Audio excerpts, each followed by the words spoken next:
కావడం వల్ల కొంచెం వెనకబడిన ఆర్థికంగా కావచ్చు, లేకపోతే చదువు పరంగా వెనకబడడం వలన వాళ్ళ రిచువల్స్ని పూర్తి చేసుకొని ఆ అమ్మాయికి బరియల్ చేసేసారు.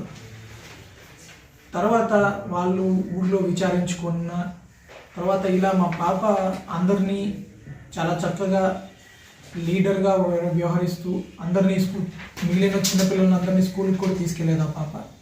ఇంత తెలివైన ఫస్ట్ చూసిన వాళ్ళు లాస్ట్ చూసిన వాళ్ళు ఎవరు అని ఎంక్వైరీస్ చేయడం వల్ల వాళ్ళకి ఒక వ్యక్తి మీద అనుమానం వచ్చింది. ఆ పాపని ఈ accused Pangi Ramesh son of పోయి, ఇతను 19 సంవత్సరాలు అదే ఊరికి చెందినవాడు, ఆటో డ్రైవర్గా చేస్తుంటాడు. ఈ వ్యక్తి ఆ పాపని చేయి పట్టుకొని లోపలికి తీసుకెళ్ళి గడిపెట్టుకున్నట్లు వీళ్ళకి తెలిసింది. ఆ అనుమానంతో ఇంకా ఇదేదో రాంగ్ఫుల్గా ఉంది. తర్వాత వాళ్ళ మిత్రులందరికీ నమస్కారం అండి.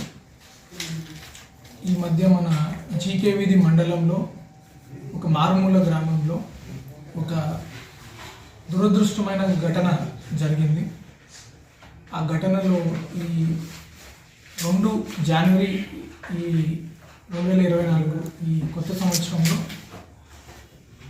ఒక 11 సంవత్సరాల పాప ఇంటికి లోపల ఊరేసుకొని చనిపోయినట్లు కనపడ్డది.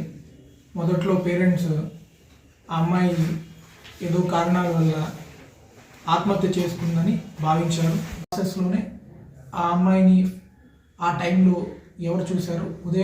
అక్యూజ్డ్ ఉదయం లేయగానే ఈ అక్యూజ్డ్కి ఈ విక్టిమ్ మీద ఎప్పటి నుంచో కన్ను ఉండేది. ఎప్పటికైనా ఏదైనా చేయాలని అవకాశం కోసం ఎదురు చూస్తూ ఉన్నాడు. అప్పుడప్పుడు ఆ అమ్మాయిని స్కూల్లో ఆటో దిగబెట్టడం ఇట్లాంటి పనులు చేస్తుండేవాడు. ఆ రోజు గ్రామస్తులందరూ వాళ్ళ పొలం పనిలోకి వెళ్ళిపోవడంతో ఇదే అదునుగా కొంచెం భావించి ఆ అమ్మాయిని ఈ చేయి పట్టుకొని ఇంట్లోపలికి తీసుకెళ్ళి ఈ రేప్ చేశాడు. రేప్ చేసిన తర్వాత ఇంట్లోంచి బయటకు వచ్చి పైకి వెళ్ళటంగా ఈ అమ్మాయి అప్పటికి రజస్వల కూడా కాలేదు. ఆ అమ్మాయి బాధతోటి మళ్ళీ ఆ రూమ్లోంచి బయటకు వచ్చి వాళ్ళ బంధువైన ఒక వ్యక్తిని పిలిచింది. నీకు ఒక విషయం చెప్పాలిరా అని. అది ఈ అక్యూజ్డ్ చూడడం జరిగింది. దాంతో అతనికి కొంచెం భయం మొదలైంది. నేను ఎలా అయినా మళ్ళీ పట్టుబడిపోతానేమో, ఈ విషయం అమ్మాయి చెప్పేస్తుందేమో అనుకున్నాడు. చెస్ట్ మీద కొంచెం బలంగా ఒక గాయం ఉండడము, కొంచెం బ్లీడింగ్ ఉండడము వాళ్ళ బంధువులు అబ్జర్వ్ చేసి ఈ డిస్కషన్ అన్నీ స్టార్ట్ అయ్యడం వల్ల ఒకరికొకరు షేర్ చేసుకున్నారు. ఈ షేర్ చేసుకున్న టైంలో వాళ్ళకి అర్థమైంది ఏదో కరెక్ట్గా లేదు అని చెప్పి వెంటనే వాళ్ళు పోలీసులను ఆశ్రయించారు. మనం ఇమీడియట్గా మన జీకే వీధి ఎస్ఐ గారు ఈ పోలీస్ రిపోర్ట్ తీసుకొని ఎఫ్ఐఆర్ ఒకటి రిజిస్టర్ చేయడం జరిగింది. సస్పిషియస్ డెత్ 174 సిఆర్పిసి కింద మనం రిజిస్టర్ చేయడం జరిగింది.